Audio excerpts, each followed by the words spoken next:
You're listening to It Came From the Radio. This is Jennifer Elise Feldman, and I'm here with Edward X. Young. He studied film and television production, acting, journalism at Seton Hall University. He's been acting and stage directing at Brookdale College. He was in the business administration at Monmouth University and film production at NYU.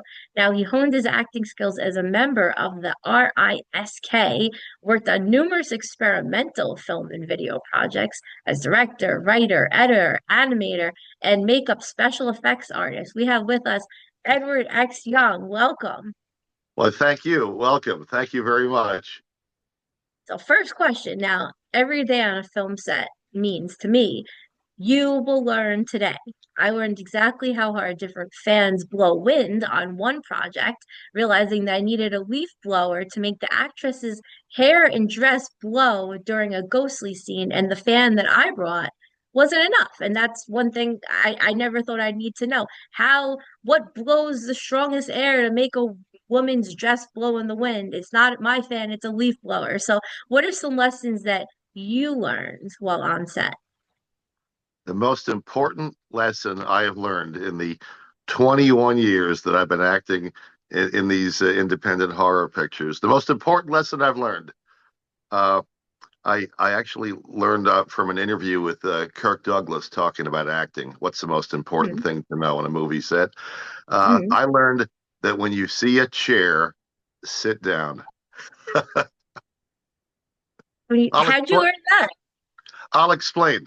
I got Yeah. into the business late. I mean, I studied acting and filmmaking, and I was really into the arts and Mhm. everything when I was young, with nothing but attacks from my family, doing everything to sabotage my career goals, and the doubt from my friends. I mean, nobody was standing behind me, Oh. and I got involved in a early marriage, which was really bad.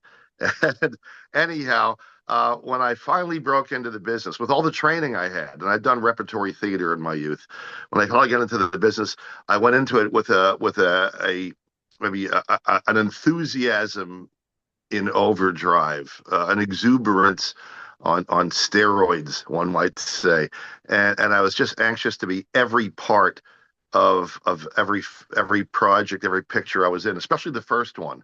I mean, I was there when they didn't need me on the set. I mean, and I was on the set a lot, but Kirk Douglas cautioned. I mean, as an actor, you've got to maintain your energy. And I learned the hard way in some of the early projects when I didn't start acting professionally until I was 44 years old, rather late Mhm. time to start. And, I didn't have the energy of my youth, but I found in a few of my earlier projects that at a certain point when they'd finally call for me to do my thing, I was worn out. I was already shot. Uh, And so I realized that that's extremely important. And and actually that was iterated in a different way by a friend of mine, who I have never had, I almost had a chance to work with him, and then I was in a terrible car accident and I had to drop out of that project.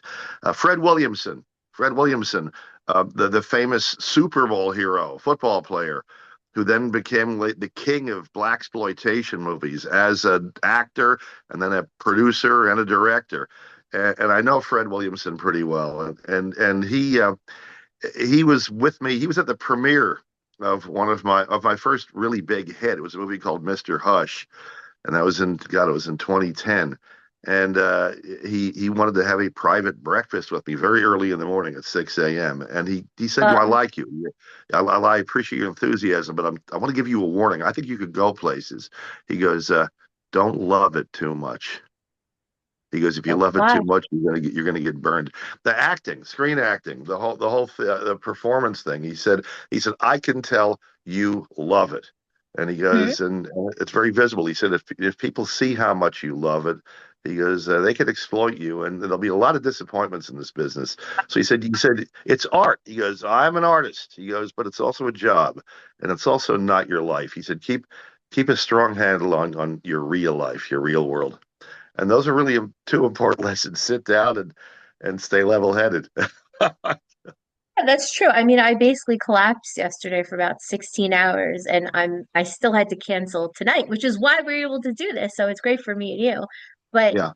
there's only so much energy you have. And I do makeup and acting and production and the special effects and the glam. And it's like you have to take those times when you can chill, and you better chill or you're gonna collapse or have to cancel things. So that is good advice to relax as an artist, to maybe not talk too much on set and get your, Oh, yeah. maybe go in a bubble before doing your scene, get some Yes. relaxation. Don't talk too much on set. Keep your focus. Keep your concentration. And Yeah. especially, I mean, I've done background on some big studio pictures, even a Disney movie, The Game Plan. I've got about 20 seconds of screen time in that. But yes, don't ever. I mean, if you're in those kind of situations, don't ever break the concentration or mess with the big stars. They're not carrying any kind of elitist attitude with them. They're getting paid a lot of money to be on their game, and Right. I've watched where other people, other like wannabe actors who have jobs as background, good jobs as background, will approach somebody, like The Rock and say, "Okay, I have your autograph, sir. I'm a big fan." And while he's obviously like concentrating on his next scene, yeah, you've got to keep your mouth shut on the set. Yeah, no, learning sometimes, even if it's like four sentences, sometimes I'll want to study that for an hour just because I want to say those four sentences in such a particular way and I want to stay in that headspace. And if you take me out of this somber headspace, let's say, it might be hard for me to get back into it. So maybe I can't talk to you? But anyway, moving back to you now. You were in the film Sea of Dust. You acted alongside Ingrid Pitt, which is best known as Hammer Film's most seductive female vampire of the early 1970s. So what was that like? Was it exciting? Was it intimidating? Well, I must say, I can say this now.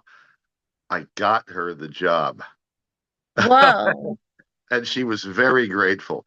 Uh, I had just gone through a nasty divorce. I was very depressed. I was living in New Hampshire, and I was 44 years old, and working. I mean, I was getting some decent money, but I was bored out of my Mhm. mind. I got a job as an inspector, as like one of the chief inspector at a ball bearing factory.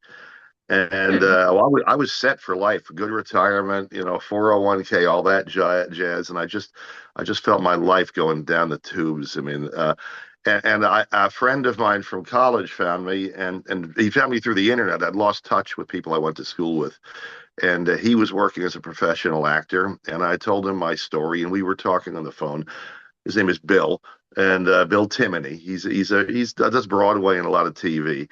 But he called me one day and told me that that he had an opportunity I could not turn down, an offer I couldn't refuse. He said, you know you're a great actor. I was talking to our old professor director from Seton Hall, Doc McGlone, and he was wondering whatever happened to you, and said how much talent you Hmm. had when you were a student actor. And he gave me this opportunity. He said, it's you love Hammer movies, right? I said, yeah. He said, I got an there's a guy who's making a movie that's a tribute to Hammer films. And he goes, and they're casting. And he goes, they got a lot of small parts in there. And he goes, I myself am going to be in the picture.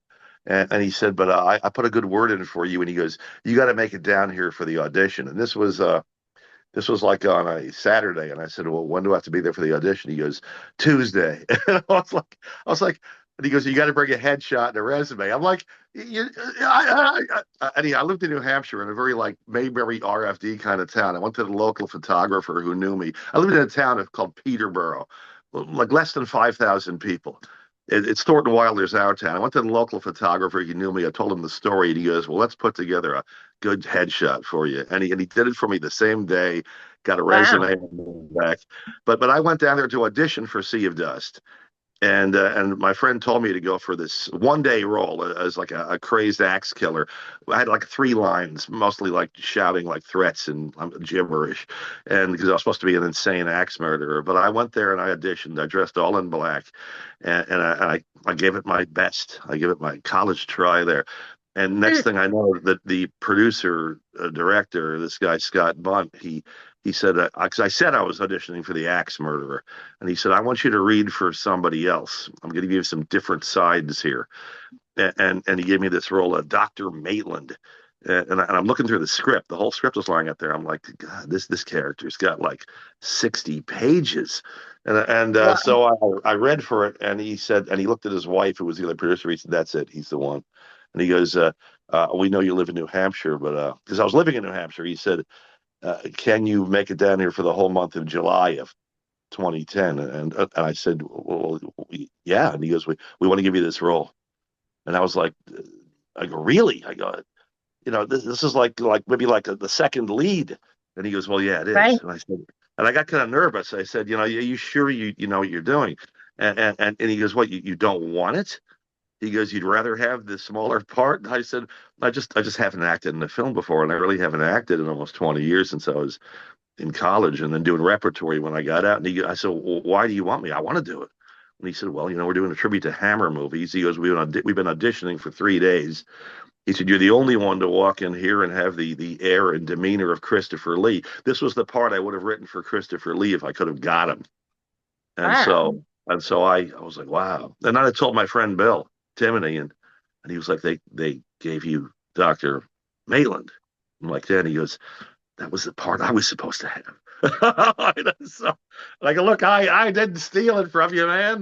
They offered it to me, but anyhow, it was great. But we were doing the rehearsals, and and it was, and they paid me well. Here I was, my first movie. I get like the second lead. I get the good guy, and we're doing the rehearsals early on, the readings, and we were supposed to originally have Keir Dullea of 2001, A Space Odyssey, in as the villain in the castle. He was cast, and then we got the bad news broken to us that Keir Dullea had to drop out because he was offered a big role in Robert De Niro's directorial debut, The Good Shepherd, and he profoundly he apologized and said, "I never usually drop out, but I can't turn this down. I'm very sorry, fellas."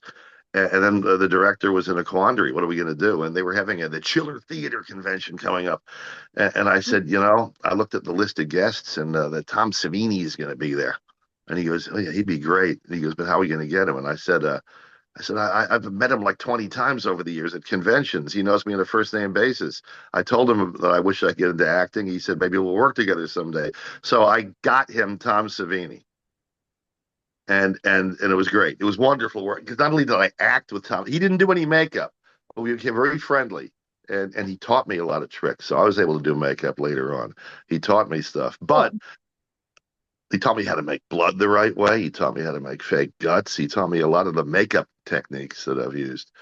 So, I mean, I didn't have to even go to his school and pay him. He just liked me and was telling me how to do. He was telling me how to do this or that or the other. But the director was really getting along quite well with me in the readings, and he was very delighted. I got him Savini, but he said, "I want to know your opinion because you're the only one on the set, well, except for my friend Bill." He goes, "The two of you, the only guys who are really authorities on these Hammer movies, and I'm trying to Right. capture the spirit." And he goes, what would really make this a true Hammer tribute? Are we missing something?" I said, "Yeah, you're missing a Hammer star." And he was like, "Oh," and his wife was there, and he was like, "Well, we can't get Sir Christopher Lee." I said, "No, but I bet you could get Ingrid Pitt." And he Hmm. goes, "You do? You think so?" And I said, "Yeah, because she does a lot of conventions. If she's doing conventions, I bet she loves. I don't think she's acted in a few years. I'll bet you could get her." and, and Wow. he and I just said I didn't think he was taking me seriously. They shot down Christopher Lee, and he was like, "Ingrid Pitt, okay." And a week later, he calls me and he goes, tells me, one second. "I got great news." He goes, "We contacted Ingrid Pitt through her agent. She's in London. We sent her the script. She loves it. She'll do it." I'm like, "You gotta be kidding me." So we got Ingrid Pitt. It turns out she'd had some health issues. And you have health problems in this. She'd had major health issues, a heart attack, a stroke, a bout with Um, breast cancer. And as a result of her stroke, she walked with a limp, oh but my she could God. still act. But nobody, people were afraid to use her. And so she was delighted, and she flew into the States and she worked with us. And the word got out. I wasn't bragging about it, but word got out. Somehow she found out that I was instrumental in getting her the role, and she was extremely. grateful, and gave me a deep, luscious kiss, even though she was married and her husband was off somewhere. she, we got along famously on the picture, and I couldn't believe I was working with Ingrid Pitt, who was an idol of mine. I Hmm. mean, I could be frank. I mean, the first time I ever saw nudity on the screen was seeing her in The Vampire Lovers. I'm 11 years old, and there's Ingrid Pitt in these nude scenes. It was like, very Wow. important part. But I have to say, she was crazy. She was totally. If I was to describe Ingrid Pitt, you got to think of Tim Burton's movie Ed Wood, and imagine Bella Lugosi in drag. I mean, she was that crazy, getting on the nerves of a lot of people. My friend Bill actually could not Mhm. stand her, and he had an option to get his Caroline Monroe, and he was kind of upset that the producer director went for Ingrid Pitt, but also she got on the nerves of a lot of the people on the set, but she What did she loved do? her. Well, What she was she was doing? she was the ultimate prima donna. I mean, Oh, her attitude was like, "Do you realize I'm Ingrid Pitt? oh Superstar. boy. I'm a legend." And Hmm. and also as a result of the stroke, she wasn't great on memorizing her lines. Oh She was no. pretty much all over the place, but she was still Ingrid Pitt, and she was still quite entertaining. And she did not like having, like with the AD, she did not Hmm. like having anybody give her orders. You'd Oh politely boy. ask her to move on. So it was, if you remember Martin Landau playing Lugosi in Ed Wood, I was like this. She's just like, oh, and in fact, she couldn't walk too well or get up. And that's when I realized this. I was on the set once and they needed us. And we were at craft. We were having, lunch, for people who don't know the term craft. But when it came time, she she was having trouble getting up, and she reached out to me and she was like, Eddie, Eddie, please help me, Eddie. My goodness. And I'm like, that's just what Lugosi was saying to Ed Wood in the movie. I was like, Oh my I've become God. I'm Ed Young. I've become Ed Wood, and she's my Lugosi. But when she And got the lines out, was it good? yeah, Once the lines oh yeah, yeah. Well, good? it was frustrating to the director because Hmm.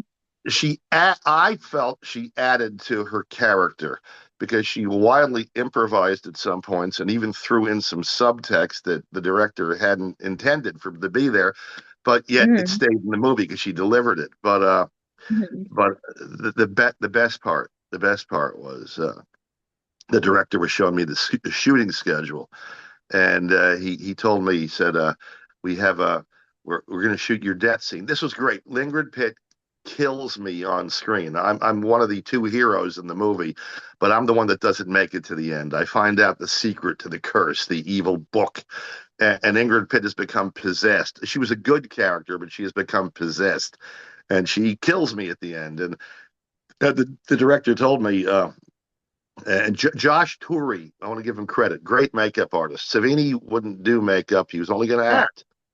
Hmm. Unless they paid him a lot more money. He said, I'll act. He goes, but if you want to, I won't say what it was, but he said, if you want me to Right. also do makeup, I'm charging you 10 times what I'm willing to do this for. And so I was like, Wow. but Josh Turi was great. He did Saturday Night Live, a lot of Broadway, CSI, Law and Order, but great makeup. But the director told me that we're going to be shooting your death scene on July 31st.